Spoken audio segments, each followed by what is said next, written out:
Hinigpitan po ng Maritime Industry Authority or Marina ang pagbabantay sa mga barkong bumabiyahe ngayong Semana Santa dahil po yan sa inaasahang dagsa ng mga pasaherong uuwi sa mga probinsya.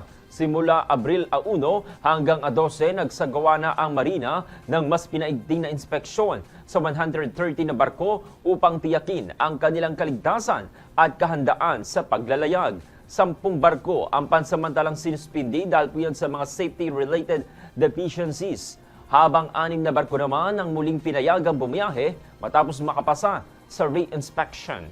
Nag-deploy na rin ang ahensya ng personnel sa Malasakit Help Desk sa mga pantalan upang tumulong sa mga biyahero. Ayon naman sa Philippine Coast Guard, mahigit 100,000 na pasahero ang dumagsa sa mga pantalan nitong Lunes Santo, habang mahigit 27,000 naman ang naitala muli ng madaling araw hanggang alas 6 ng umaga nitong Martes Santo.